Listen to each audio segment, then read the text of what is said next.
muito bom dia, boa tarde, boa noite. Sejam muito bem-vindas, sejam muito bem-vindos. Você que nos escuta em casa, no trabalho, no metrô, na academia, no fim de semana, na praia, no Brasil, no mundo. Este é o Diversitalk, o podcast da consultoria Mais Diversidade. A cada edição, vamos conversar com uma pessoa de destaque na agenda de diversidade e inclusão, sempre trazendo novidades e atualizações. Eu sou o Ricardo Salles. E eu sou o João Torres. E a nossa convidada de hoje é a Lígia Zottini. Ela é pesquisadora de futuro, fundadora da Voicers e possui uma carreira em 15 anos em tecnologia, além de 20 anos em educação. Ela ama fazer pontes para futuros desejáveis. Lígia, muito obrigado pela sua presença. Uma honra estar aqui com vocês, meninos. Contem comigo aqui numa boa conversa. Ótimo. Conta pra gente um pouquinho como surgiu a Voicers, qual foi esse contexto e o que ela entrega hoje. Tá bom. A Voicers, ela nasce de uma preocupação real, né, de algumas pessoas, que é a tecnologia neutra.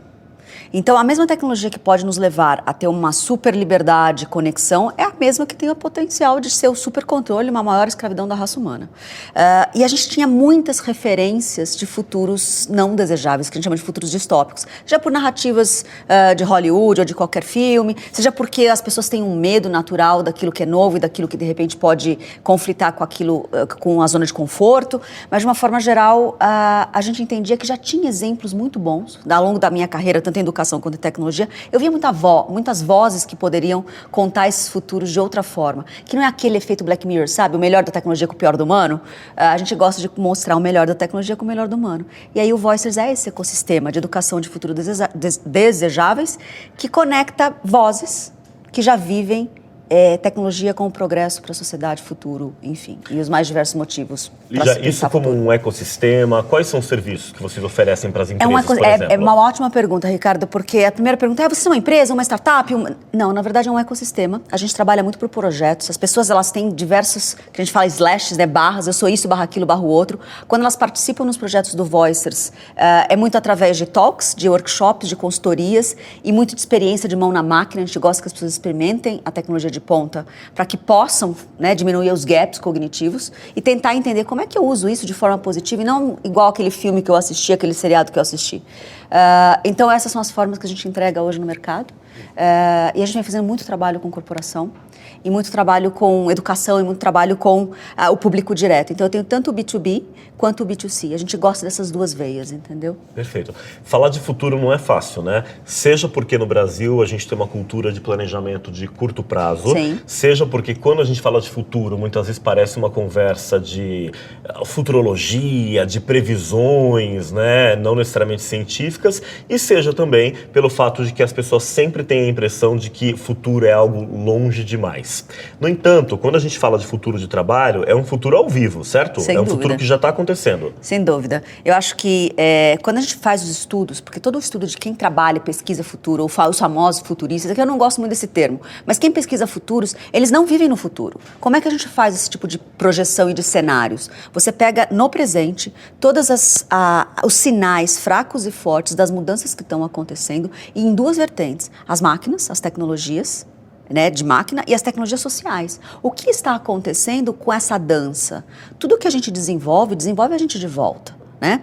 E aí desse lugar a gente estuda o presente, esses sinais e começa a projetar os futuros. Então quando você fala o futuro do trabalho, a gente gosta de fazer uma provocação, Ricardo, que é o quê? O futuro do trabalho, a tendência é a gente pegar as referências de tudo que a gente tem de postos de trabalho, pegar as tecnologias que estão vindo nos gatilhos de 5, 10, 15, 20 anos e começar a deduzir o que vai sair, né? E vai ficar com a máquina e o que os humanos ainda vão fazer. Um certo protagonismo de máquina. Eu gosto de trazer a provocação que é, quais são os trabalhos do futuro? Tem uma diferença. Vou dar exemplos. 15 anos atrás a gente não imaginaria coisas acontecendo como todos esses trabalhos através de aplicativos. A gente pode questionar a natureza, a precarização, mas o fato é, não conseguiríamos imaginar antes que uma quantidade muito grande de humanos tivessem uma máquina na sua mão, no seu bolso, que conectasse no 1 a 1 instantaneamente. Eu transmito pensamento agora com essas maquininhas. E aí todos os unicórnios nasceram, todas as soluções que vão dando essa história nasceram. A gente não conseguiria imaginar. né? Como é que seria motoristas de aplicativos, pessoas que ganham as suas vidas através de stories das mídias sociais. Como é que a gente pediu um carro há 5 anos na rua, Exatamente. um táxi, né? Você tinha que ir lá no ponto, né? Há 5 anos. Exatamente. Eu brinco que eu me tornei mobile, não muito diferente do tempo que vocês se tornaram. Foi em fevereiro de 2013. Eu volto de Nova York, quando eu morei lá pelo emprego que eu tinha. E eu volto com um celular mais inteligente no bolso. E cheguei aqui e a Vivo tinha um pacote de dados bacana que eu podia acessar. Eu acessei o Facebook da minha cama a primeira vez em fevereiro desse 2013. Não faz 10 anos, faz 7. E olha, a gente transmite pensamentos em 3 cliques hoje. A gente resolve uma série de coisas por esses aparelhinhos. E é só 2 das tecnologias que estão para se maturar, né, nos próximos anos. E quando a gente for artificialmente inteligente? E quando a gente for realmente imersivo por conta desses óculos, dessas lentes, dessas coisas todas? E quando a gente estiver conectado não só à internet das coisas, mas todas as coisas conectadas dentro da gente? Esses são assuntos que a gente quer explorar, né? Mas já deu para perceber que as organizações têm uma série de desafios relacionados a esse tema. Quais que você acha que são os principais desafios que a gente vai enfrentar relacionados às questões de trabalho? Primeiro que trabalho é uma palavra que passa a fazer mais sentido do que emprego, certo? Sem dúvida. O que vem como desafio nos próximos anos? Eu acho que a gente tem aí um desafio de modelo de como a gente vai empregar o tempo dos talentos, tá? A gente ainda trabalha universalmente 8 horas por dia, 5 dias por semana, na sua grande maioria das empresas, seja baseado pelas leis de CLT, seja pelos contratos, né, diversos de trabalho, mas o fato é, isso que inventou foi Ford, na última revolução industrial, porque ele queria que a fábrica não fechasse. Então, era 3 turnos de 8, quem trabalhava no escritório trabalhava no turno do dia. A maioria das pessoas não trabalham mais em movimentos fabris e a gente ainda continua cumprindo 8 horas por dia, 5 dias por semana. 8 quando é 8, né? Claro. De uma forma geral é sempre muito mais. E a gente está saindo dessa sociedade de linha de montagem, sabe o Tempos Modernos do Chaplin? Uhum. Então, ele fez essa crítica lá 100 anos atrás praticamente e ela é muito real hoje em dia. A gente não vai conseguir dar conta desse trabalho de máquina. Porque a gente não nasceu para fazer isso, e a gente tem muito mais repertório e educação hoje em dia enquanto sociedade, e 2, porque a máquina vai fazer no seu lugar. E a gente vai ter um chamado muito grande para outros tipos de economia. A economia do digital está todo mundo inserido, vai vir a economia da criatividade. A criatividade não tem compromisso com 8 horas por dia, 5 dias por semana, tá?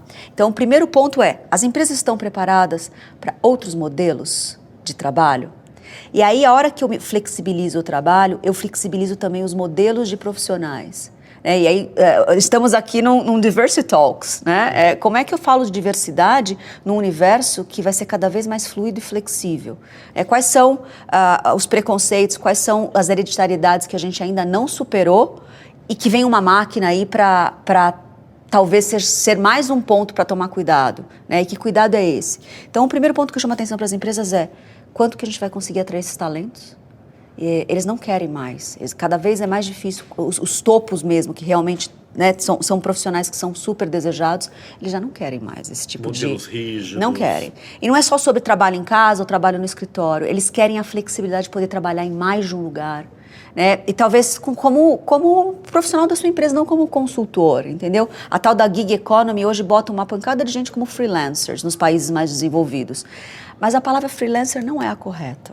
A gente gosta da palavra slash, né? Que é uma pesquisadora de RH, a Mercy, e ela trabalha muito com o conceito de barra. Então, eu sou hoje pesquisadora barra, eu sou professora barra, eu sou comunicadora barra, eu faço aromoterapia barra e eu ganho dinheiro em todas essas fontes de renda. E eu quero ser reconhecida por essa pluralidade. Eu vejo muitas empresas cujo crachá é eu sou o head de experience barra, eu sou músico barra, eu sou vegetariano. Por que eu estou colocando essa diversidade toda à tona já? Por que eu quero ser conhecido como um ser inédito? Legal. E com base nesse ponto que você trouxe, eu queria problematizar um pouquinho a questão, trazendo à luz da diversidade e inclusão. A gente sabe que a inteligência artificial ela vai criar muitos empregos. Estima-se 2,3 milhões de empregos esse ano ainda. E a gente sabe também que também vai reduzir alguns. 1,8 milhões de empregos vão ser eliminados também. A gente pode entender e inferir que grande parte dos empregos que estão sendo substituídos pela inteligência artificial são empregos mais repetitivos. São empregos que fazem a mesma coisa por muito tempo. E a gente sabe que os grupos de vulnerabilidade normalmente se encontram nessa camada. Pega qualquer um dos exemplos, só para dar um exemplo, mas também sem querer estereotipar nada, por exemplo, pessoas com deficiência. Muitas pessoas com deficiência hoje estão em empregos que são repetitivos e que vão ser substituídos pela inteligência artificial. Como que você vê essa questão? Existe alguma estratégia para minimizar o impacto que essa mudança toda vai trazer? Essa é uma pergunta muito desafiadora. Eu não tenho uma resposta assim, siga essa fórmula que a gente vai resolver, mas a gente pode tentar trazer um pouco de luz sobre o assunto. Existem muitas vertentes no mundo desses estudos futuros, e um dos que a gente gosta de olhar é um professor chinês que chama Ken-Fu Lee. Ele foi a pessoa que desenvolveu o algoritmo da Siri, né, para a Apple 24 anos atrás. Ele tem um TED muito legal que ele fala como a inteligência artificial vai salvar a humanidade. E aí ele pega exatamente o que você falou, ele pega os grupos de trabalho e divide em 5 grandes categorias, do repetitivo ao criativo, tá? E aí os 3 que vão ao redor. Ele puxa uma vertical e diz assim, os trabalhos vão requerer humanidade, empatia, ou os trabalhos não vão requerer humanidade e empatia. E aí ele começa a jogar algumas coisas. Ele fala que a maior parte da humanidade está desse lado esquerdo, assim, imagine 4 quadrantes, o lado esquerdo. Então o lado de baixo é altamente otimizável, e não requer empatia, ou seja, eu uso os vulneráveis, eu uso o humano no lugar da máquina, e aí, simplesmente, ele fala que em 5 anos, essa a camada que vai ser substituída por inteligência artificial, tá? Aí ele vai para a segunda camada, que também é otimizável, e que boa parte da humanidade está aí, e até a gente mesmo, tem partes do dia que a gente trabalha ali como máquina, só que requer a humanidade. Esse vai ter a camada de humanos sendo auxiliado, né, aprimorado, expandido pela inteligência artificial. E aí tem os outros 2 quadrantes que são dos criativos, tem uns que não vão requerer empatia, a máquina pode fazer. Jornalista que vai da Bloomberg, por exemplo, 24/7 informação. Esse a máquina pode fazer. O cara que vai cobrir, faz toda uma narrativa, esse cara vai usar a inteligência artificial. Requer empatia e é super estratégico, é a mesma coisa. Eu vou ter uma ajuda da inteligência artificial e vou ser super humano. Então, qual que é o quadrante mais delicado? É o que você chamou a atenção, né? E aí, quando a gente vai para as novas economias, quando eu começo a migrar do digital, que está todo mundo vastamente inserido, e aí tem a da criatividade, que a gente começa porque tem muito repertório do digital e eu começo a ser criativo. O próximo layer é economia do acesso, depois é a economia do compartilhamento, depois é a economia do cuidado e depois é a economia da confiança. E aí a gente se utiliza ao ponto de falar, cara, estamos realmente na soft economy. A maior parte da população está nos 3 primeiras camadas. Economia clássica, economia digital e economia criativa. Trava no acessível, do acessível é muito difícil ir para o compartilhamento, e depois do compartilhamento é muito difícil ir para o cuidado e muito difícil ir para a confiança. Então, o que a gente acredita que vai acontecer é, a hora que eu vou migrando por experimentação da antiga, a gente tem que ganhar uma humanidade mais expandida, tá? Eu brinco que a quantidade de aplicativos que apareceu desde a revolução mobile, né, do celular nas nossas mãos, é gigantesca. A quantidade de oportunidade de ferramentas humanas para que a gente possa olhar essa humanidade também, tá? As diversas terapias, as diversas formas de olhar esse humano, toda a área de vocês, a diversidade, ela ficou forte nessa última década, então ela ganhou espaço nessa última década. Então eu quero acreditar que a gente vai precisar de melhores humanos. Do contrário, a distopia pode ser verdade. Só que o mercado, ele tem uma sociedade nascendo, né? A hora que você vai substituir 100% desse seu quadrante por máquina, vai ter uma parte da sociedade que vai começar a questionar você, do tipo, o que você vai fazer com essas pessoas? Tem uma responsabilidade como marca, como empresa, como um grande stakeholder da sociedade. Esse é o chamado, entendeu? As empresas elas já não conseguem mais ficar passivas a cada vez que elas fazem uma demissão em massa, que elas vão fazer substituições, entendeu? Os bancos que estão começando a trazer as inteligências artificiais primeiro já tiveram esses impactos. Como é que é esse cuidado, né? Eu acho que esse é o chamado.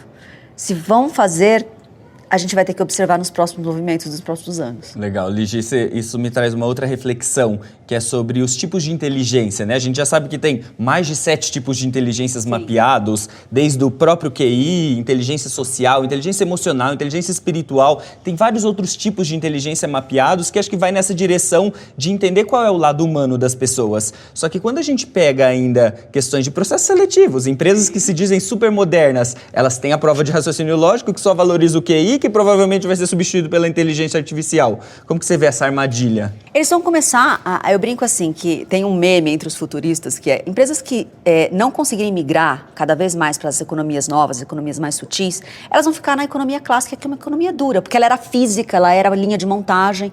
E a gente brinca que assim, depois de muitos migrados, quem vai sobrar na economia dura? Né? Vai sobrar as máquinas e as pessoas duras. Então, assim, de que lugar é esse? sabe? Então, se hoje você fala muito sobre nova economia, mas você não é nova economia, as pessoas entram na sua empresa e logo vão perceber que alguma coisa está errada. Né? Não existe uma nova economia porque alguém falou, agora vamos fazer nova economia. Economia digital, economia sei lá o quê. É porque uma quantidade muito grande de humanos já detém essa característica. Por que tem economia digital? Porque muita gente já é digital hoje. Por que tem economia criativa? Porque muita gente é criativa.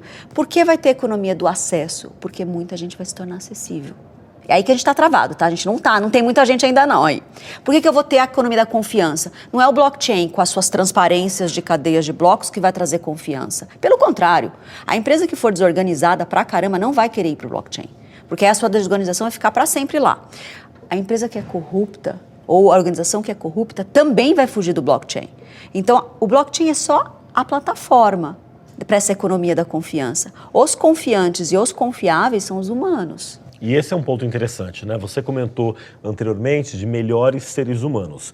Para evitar esses futuros distópicos, esse cenário, isso é muito Black Mirror, né? Que a gente comenta o tempo todo, a gente vai precisar, inclusive, de autoconhecimento, certo? Muito. Muito. Esse é o grande... Todos os grandes futuristas que são das fontes que a gente bebe, vou citar dois, tá? Que as pessoas conhecem mais. O Peter Diamandis, que é o da Singularity University, que fala muito sobre a abundância, os TEDs dele são ótimos, ele começa a descrever como é que a tecnologia vai deixar tudo tão fácil de produzir, né? As novas matrizes de energia, as energias mais limpas, vai baratear tanto o processo que só não vai ser para todo mundo se alguém falar que não é, tá? Porque ele vai ser para todo mundo e é assim que a gente vai trabalhar na cauda longa. O outro que a gente respeita muito é o Harari, né? Que escreveu Homo Sapiens, Homo Deus, 21 lições para o século XXI. Somos fãs.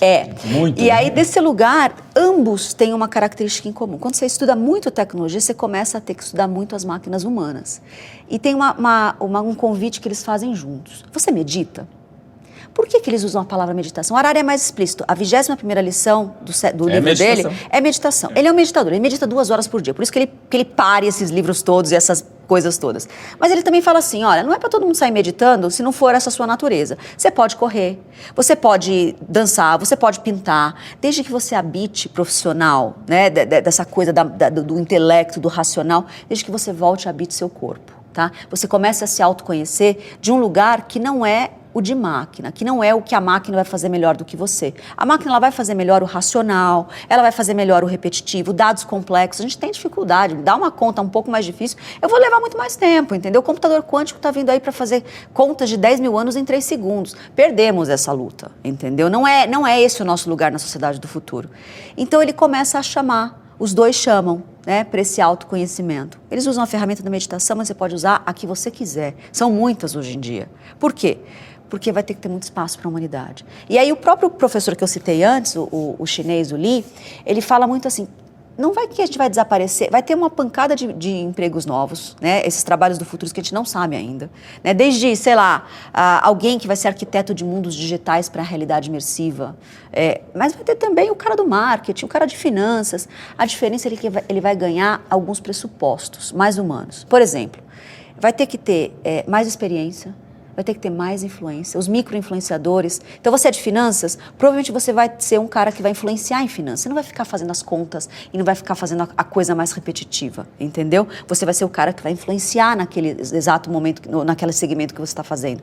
Você vai gerar experiência, você vai gerar curadoria, você vai gerar ensinamentos, que a gente não está acostumado 100% todos os dias. Vocês dois tocaram num ponto muito importante, que é as pessoas se conhecerem cada dia mais. Acho que a gente investe tanto tempo em conhecer metodologias, tecnologias, sem conhecer quais são os nossos pontos fortes, quais são os nossos pontos fracos, do que a gente gosta, do que a gente não gosta, porque a gente consegue pegar um atalho se a gente se conhece mais. Né? Não é só investir em tecnologia que tá todo mundo usando, é se conhecer para, a partir do que você gosta e do que você é bom, você também desenvolver as próprias tecnologias. Porque se olhar para o futuro, as tecnologias atuais não atendem o futuro. A gente vai precisar de novas tecnologias, criar novas soluções. Então, quanto mais você se conhece, quanto mais você consegue entender onde que eu consigo agregar valor para o mercado e para a sociedade, aí sim você consegue ter um desenvolvimento exponencial olhando para o futuro. Que tem a ver com preparação, né? Exato. Quer dizer, se preparar nesse processo de autoconhecimento, de se capacitar. Existe um estudo da PwC, Lígia, que menciona que as empresas norte-americanas treinam os seus funcionários 16 horas por mês. mês. No Brasil, segundo a PwC, o número seria de 10 horas por ano. Então a gente tem um gap bastante significativo aí. Eu queria saber o que você imagina que vai ser o impacto desse gap a longo prazo. E aí, ainda nessa linha de autoconhecimento, que recomendações você pode dar para as pessoas se prepararem para esse futuro? O futuro da esquina, de novo. A gente está falando de um futuro que está aí, né? 5 anos que está vindo. Esse dado é importante, chama atenção para onde as nossas empresas olham, né? Elas são muito imediatistas e elas não se preparam, talvez como as empresas americanas. Mas eu também gosto de chamar atenção para o ao contrário, tá? Para o inverso, que é o que? O protagonismo é seu. A gente tem que começar a sair desse lugar de a empresa não me deu às 16 horas. Assim, hoje a gente tem conhecimento como commodity. Se você está ainda numa cidade central, né, você vai ter muita possibilidade de fazer a sua educação seguindo as pessoas que você se inspira. Elas fazem talks. Provavelmente o que a gente está fazendo aqui é isso, né? Esse é um podcast que vai educar totalmente de acesso, né, de um lugar onde vocês vão poder levar a educação muito bacana, muito longe.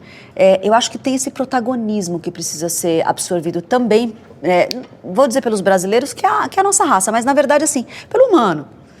Toda vez, o meu mestrado foi em cima desses super talentos, né? O que é um alta performance? Por que ele performa 3, 4 vezes mais do que o funcionário médio? Porque, na verdade, ele é um grande curioso, né? Ele é um grande inconformado, né? E as empresas, elas não são capazes de gerar alta performance num funcionário. Elas são capazes de identificar quem são, reforçarem esse processo e aí darem, ao longo da carreira, as oportunidades para que, por conta dele performar mais, ele consegue se destacar. Eu acho que a gente está chegando num chamado muito importante para que as pessoas entrem nessas performances, talvez não alta, né? Mas o que a gente chama lá no Vale do Silício de performance de fluxo. Tem a ver com aquilo que você realmente gosta, porque você vai estudar porque você ama, pode ser de domingo de manhã, de madrugada, porque é um tema. Vocês devem amar a diversidade, não tem 8 horas por dia, 5 dias por semana, vocês vivem isso. Isso quer dizer que o quê? Vocês se preparam muito nesse tema, mas é um tema que flui através de vocês. Tem a ver com propósito também, né? Total, né?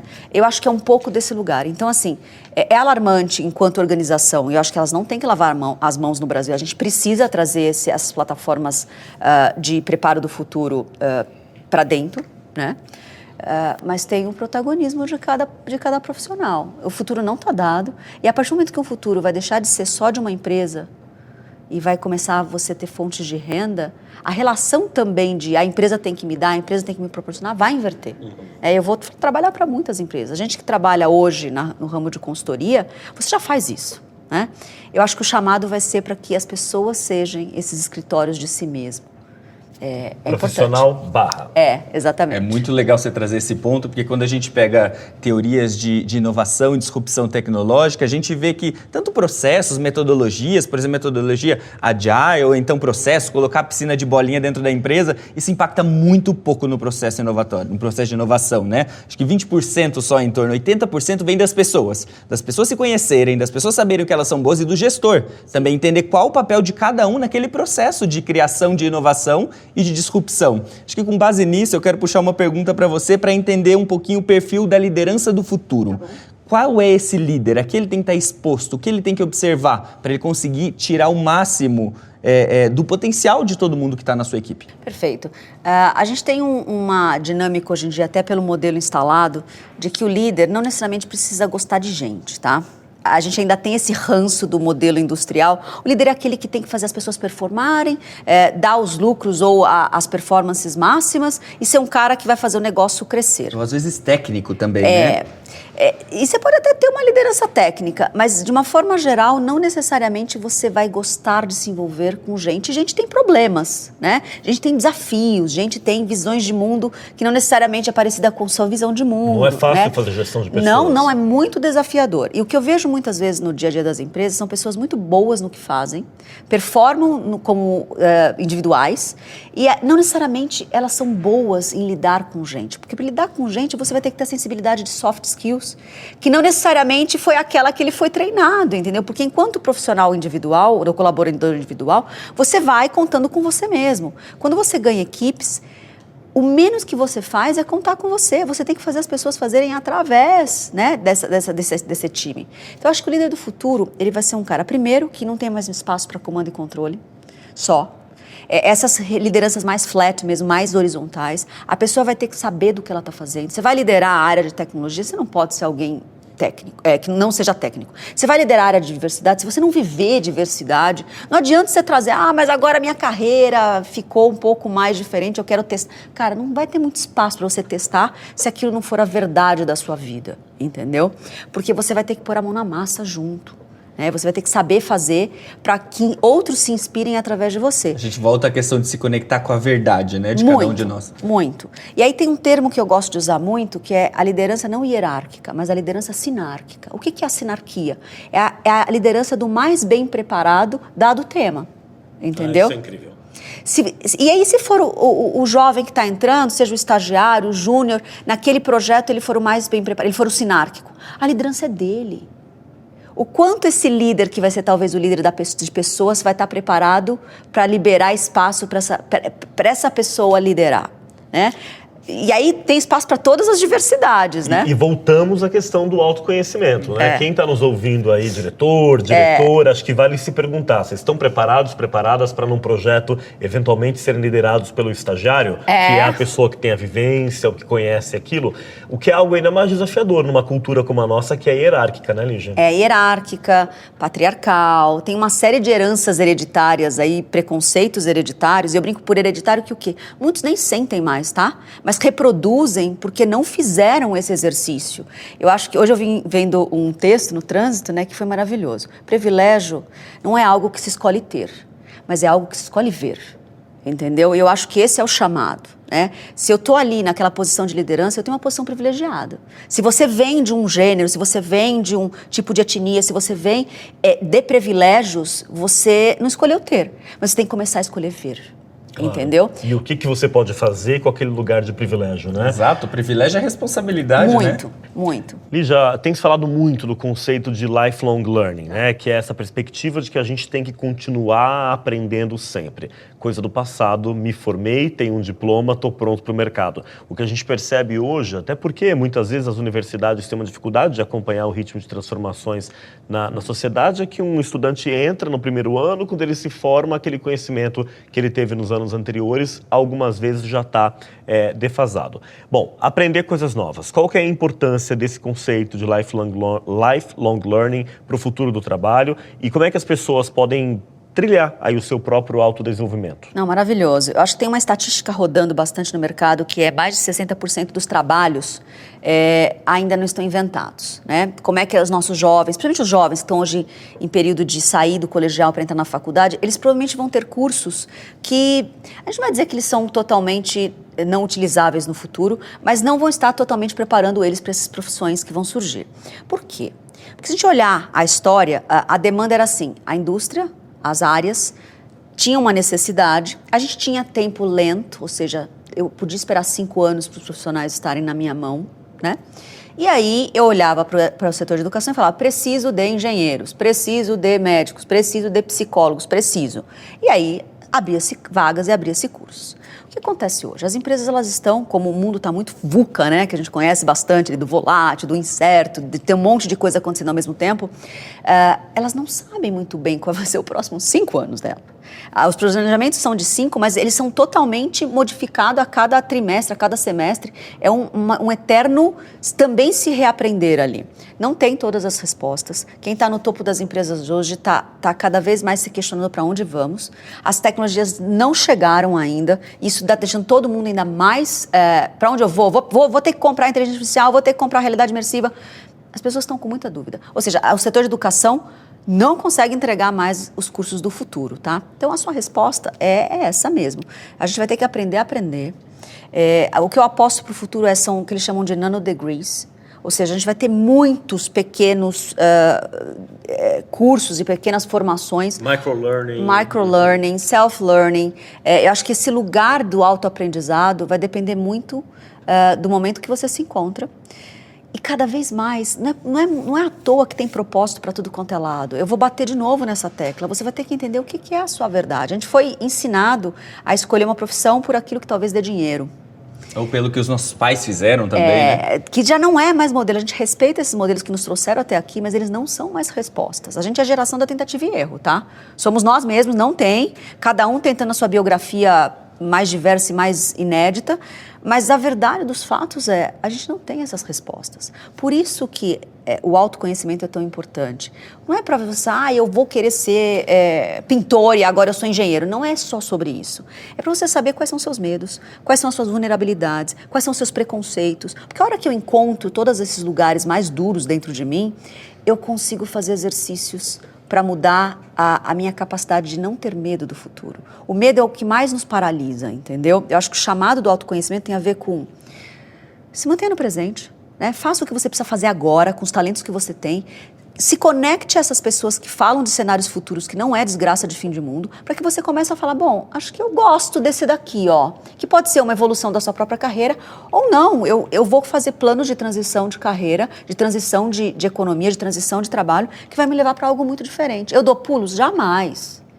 Eu ainda fico na minha fonte de renda. Do contrário, você vai ter um problema enorme, né? Eu ainda fico na minha indústria, se você é uma empresa, mas você começa a targetear as migrações que você quer fazer. Para isso, você tem que se autoconhecer. Você é empresa, você é pessoa. É maravilhoso você falar isso, porque a gente trabalha muito com um sistema de crenças, né? Crenças Sim. limitantes. O racismo é uma crença limitante, Enorme. o machismo, a homofobia, tudo isso.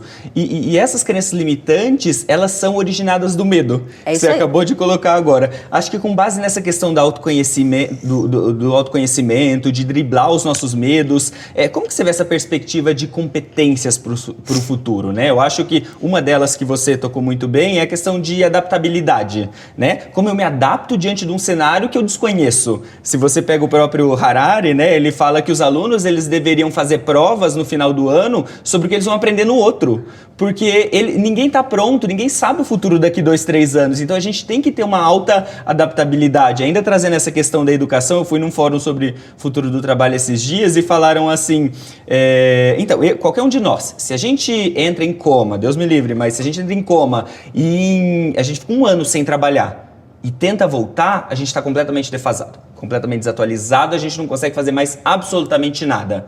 Mas agora, se Aristóteles levanta da tumba e ele entra para dar aula numa sala de aula, ele consegue. Então, como que você consegue, como que você vê essa questão das competências para o futuro aliadas à educação, a novos formatos inovadores de educar as pessoas e daí a gente consegue conectar tudo com a ideia de lifelong learning também? Perfeito. Acho que a primeira coisa que quebra é essa nossa capacidade de ter que decorar tudo, tá? Num futuro onde até o pé da mesa vai responder sobre fatos, fotos e, enfim, números, essa coisa do decorar, do ter que guardar tudo na memória, é uma perda de energia gigantesca. Até porque tá tudo no Google, né? Exato, a gente já faz isso. E eu vejo a minha sobrinha, enfim, as crianças ao redor estudando, elas ainda têm provas de memória, entendeu? Tá testando o quê, para quem e aonde, entendeu? A gente ainda se prepara para dentro das empresas com testes online que a pessoa depois tem que... Eu acho isso uma perda de tempo enorme. Eu dei aula em faculdade muitos anos da minha vida e a história era, você vai ter a cola aqui, tudo que a gente escreveu você vai poder acessar, eu amigo, entendeu? Porque, na verdade, eu quero que você crie a partir do que eu te passei. Eu não quero que você reproduza a visão de mundo da Lígia. Eu quero que, através da fonte, que eu fui uma desses assuntos que a gente estudou, você seja mais uma, eu seja mais uma e você crie a partir disso. Então, eu acho que o futuro dessas educações vão ser assim... A máquina vai entregar pra gente, vai ter gadgets, a gente não sabe se é lente, se é óculos, se vai ter um aparelhinho aqui na orelha da gente, várias coisas que aumentem a realidade imersiva digital através, né, de vários ambientes. O fato é, a gente vai ter camadas digitais ao nosso redor, que vão poder entrar em mundos imersivos criados em narrativas específicas, das mais diversas. Então, assim, eu não vou te dar conhecimento sobre história de Roma antiga. Eu vou te colocar numa narrativa e você vai ganhar memórias sintéticas dessa Roma antiga, entendeu? Porque a gente aprende, inclusive, com histórias e sensações. Exatamente. Né? A realidade imersiva vai propiciar isso. Eu, como educadora, eu vou ser uma arquiteta de memórias, entendeu? E que memória eu vou colocar nesse meu aluno? Né? Se eu sou uma professora de inovação e futuros, que memória? Eu vou colocar uma memória de medo, para que ele ficar com muito medo da máquina, ou eu vou desenhar memórias de narrativas imersivas e biológicas, porque vai ter os dois, o mundo real vai continuar acontecendo. O encontro do ao vivo vai ser sempre um encontro premium. Então, quando eu encontrar meus alunos em algum lugar, que não necessariamente uma sala de aula em forma de caixa de sapato, a gente vai gerar memórias físicas, e aí, quando a gente se encontrar no digital, eu vou gerar memórias digitais, e eu vou ter assistentes de inteligência artificial que vai dizer onde cada um está na jornada, entendeu? E aí ele vai querer ter aula comigo, porque ele quer a visão de mundo das jornadas, a arquitetura da Lígia, entendeu? Ah, mas ele vai se formar em negócios e inovação. Tem 1 milhão de pessoas podendo fazer isso, inclusive a máquina sozinha, se você quiser adquirir só o conhecimento. Mas tem mais do que isso. Ele vai querer essa arquitetura, esse olhar de mundo, essa sensação, essas camadas, entendeu? Então, eu acho que tem as máquinas entrando para tirar a gente dos memorizadores desnecessários da mente, e a gente vai ter muito cada pessoa sendo possivelmente um curador de informações. Um futuro que se desenha para si próprio também, né? É super interessante isso. Eu tenho um sobrinho de 5 anos e a gente estava em casa recentemente no domingo se perguntando sobre escola, etc.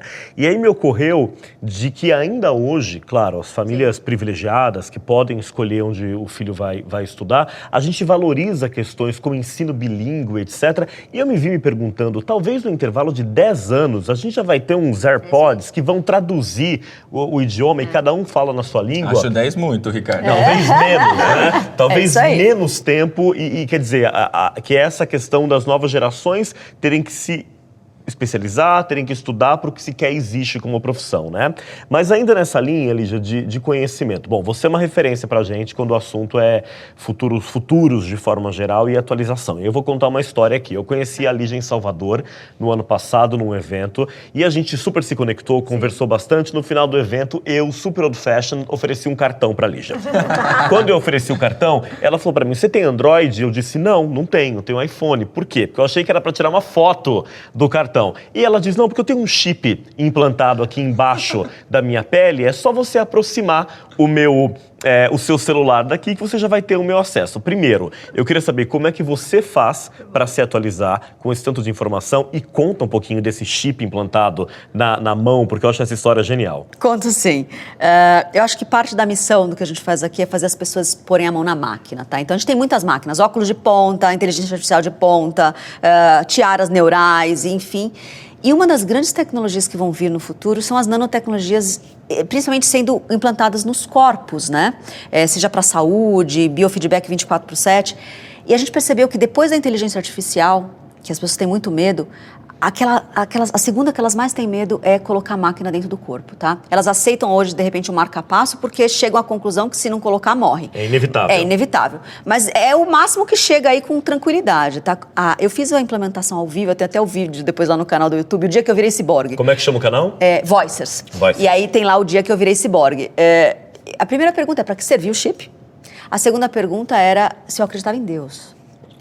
Porque tem toda a mítica dessa coisa da marca da besta. Então imagina a quantidade de pessoas que não vão colocar uma tecnologia que vai manter a saúde dela monitorada 24/7, porque ela tem uma crença limitante, entendeu? A gente pode respeitar isso, mas a gente tem que começar a simplesmente trazer repertórios novos, entendeu? Então por que eu coloquei? Ele, como qualquer tecnologia de teste, ele funciona de vez em quando, com uma tecnologia só, não funciona em iOS, etc e tal. Mas eu coloquei para as pessoas começarem a se impactar. Entendeu? Para ter essas reações mesmo, né? Do tipo, existe isso, e ela já tem um na mão, e ela não morreu, e ela acredita sim em várias divindades. Então, assim, tá tudo bem, entendeu? Eu acho que é desse lugar que eu coloquei. E para que as pessoas não achem que a Lígia é um ciborgue, vamos deixar claro que o chip é do tamanho de um grãozinho de arroz. Exato, ele é mão. Completamente imperceptível, só se a gente passar a mão a gente sente, mas não faz nenhum volume, nada. E ele faz o que hoje de prático? Hoje, o meu, ele pularia o meu cartão de visita se fizesse isso para todos os celulares. Mas eu tenho amigos que têm fechaduras inteligentes em casa, eles abrem sem chave, já pulou meu LinkedIn, tem gente que pula música, é tudo programável.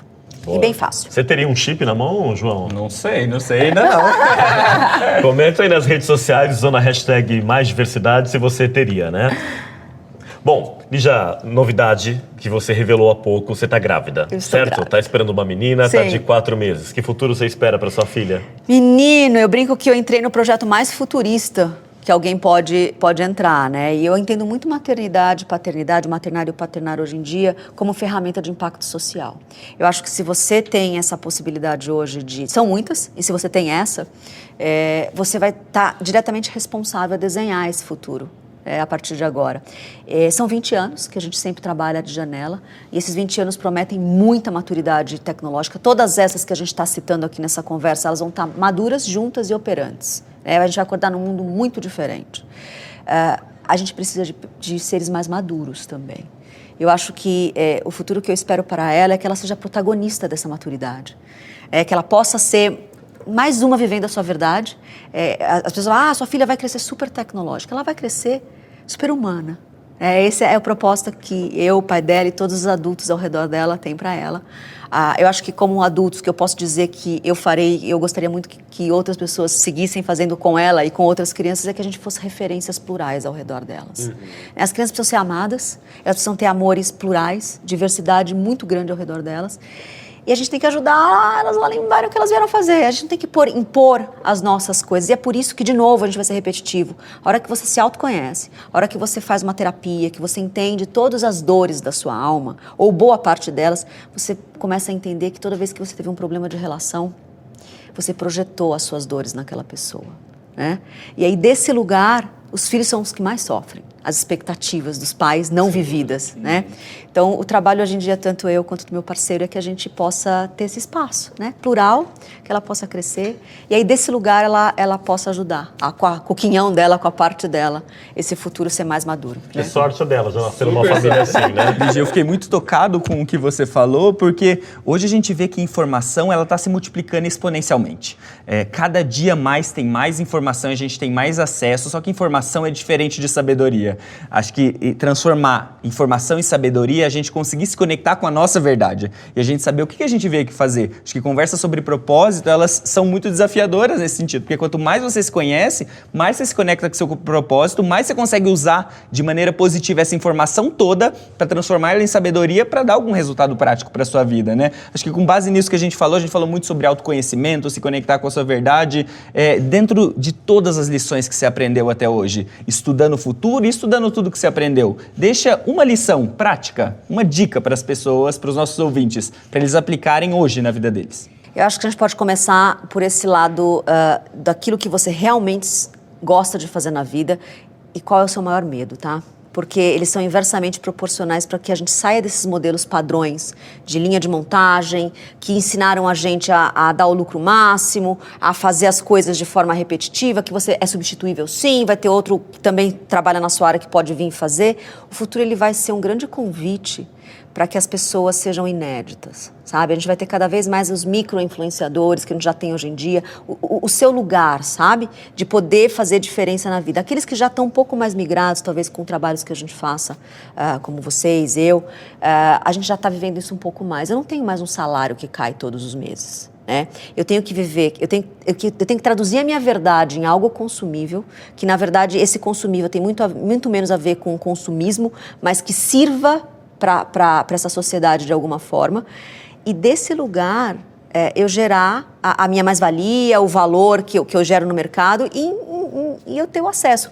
O acesso financeiro é um deles, ainda é importante, e vai ser para sempre, né? Até a gente entender, talvez daqui a 100 anos, outras formas de existir, mas os acessos também não necessariamente financeiros. Hoje em dia, de 5 coisas que eu quero fazer, uma eu pago. Tirando essa parte de cuidar do corpo, alimentar o corpo, proteger o corpo, que eu acho que esse a gente vai continuar pagando porque é físico, todas as outras coisas, uma eu pago. E tem a ver com eu quero rápido. Porque se eu tivesse um tempo para me relacionar, eu acho que eu tenho verdade o suficiente para trocar com a verdade suficiente daquela pessoa e a gente dá os acessos, entendeu? Eu tenho algo de valia, aquela pessoa tem algo de valia. Então a gente tem que começar a mudar os paradigmas. E são esses 2 pilares. Aquilo que eu realmente amo fazer, e as pessoas sabem, e geralmente não é só uma coisa, é um conjunto de coisas, e o tamanho do meu medo.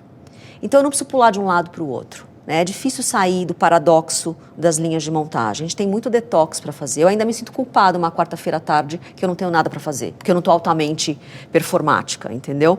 Mas a gente tem que começar a fazer testes. Sabe as pessoas que a gente é aos finais de semana? Elas vão ser fonte de renda para você num futuro muito próximo. Vamos começar a testar? Como é que seria, de repente, eu gosto de correr, eu me tornar uma referência ali? Eu não preciso cobrar no primeiro momento, mas eu posso começar a servir uma comunidade no primeiro momento. Até que você serve tanto e você se torna uma referência, que as pessoas vão começar a te perguntar quanto custa. Essa é uma dica incrível. Não, e é muito legal você falar isso, porque o conceito que a gente usa na Mais Diversidade sobre diversidade não é o de ficar rotulando pessoas como partes de grupos, mas é das pessoas entenderem o que a faz única. Porque diversidade não é um grupo ou outro, são 7 bilhões de diversidades que existem no planeta. Amo isso. Inéditos. Para mim, você falou exatamente o que eu acredito que é o futuro da diversidade. Você quer me classificar num grupo? Pode tentar, cara. Mas existe uma única Lígia, não só nessa vida. Se você guardar o meu DNA, eu vou ser única pro resto da eternidade. Não tem outra Lígia, você não tem como classificar a Lígia num grupo. Entendeu? Bom, e guardar DNA já me levou a pensar num episódio de Black Mirror, porque é inevitável, né? Ou então naquela outra série da HBO, Years and Years, certo? Years. Que vale a pena também assistir. Também vale. Pra gente ter um pouco de medo e também já imaginar. Repertório. No fundo é isso. Lígia, na sua opinião, o que pode ser feito pra gente ter mais diversidade nas empresas? Eu acho que a gente tem que começar a acessar mais essa humanidade inédita, tá? Não achar que as coisas são feitas através de um modelo. As pessoas têm desafios e os desafios vão ser sobrepassados, vão ser atingidos por uma quantidade muito grande de visões distintas, né? Aquele que vai repetir isso daí vai ser uma empresa de máquinas. E ok, se você fizer um modelo de negócio que 100% do que você entrega é máquina, ótimo. Todas as empresas vão ser feitas de máquina? Mentira, porque no final do dia a gente trabalha para pessoas, por pessoas, com pessoas. As que não forem de máquinas vão ser de humanos. E aí esse humano vai ter que não ser máquina. Muito legal isso. Essa foi a Lígia Zottini, fundadora da Voicers. Acho que esse podcast rola uma segunda jornada. Aqui a gente pode gravar mais um, porque o assunto rende muito. Discutir trabalho, futuro do trabalho e futuros é um assunto super rico. Eu queria super te agradecer pela sua presença, Lígia, e também por nos inspirar tanto nesse episódio. Foi uma honra. Muito obrigada por esse espaço de fala. Obrigado pela participação, Lígia. Este foi o Diverstalk, o podcast da consultoria Mais Diversidade, gravado nos estúdios da Almap BBDO, em São Paulo. Você encontra a gente no Spotify, YouTube, Deezer, SoundCloud e em todas as outras plataformas. Gostou? Compartilha com seus amigos. Manda também sugestões, inclusive de entrevistados, de assuntos, além das suas críticas e elogios. O nosso e-mail é contato@maisdiversidade.com.br ou no Instagram, @maisdiversidade. Até a próxima, João. Obrigado, gente. Obrigado, Lígia.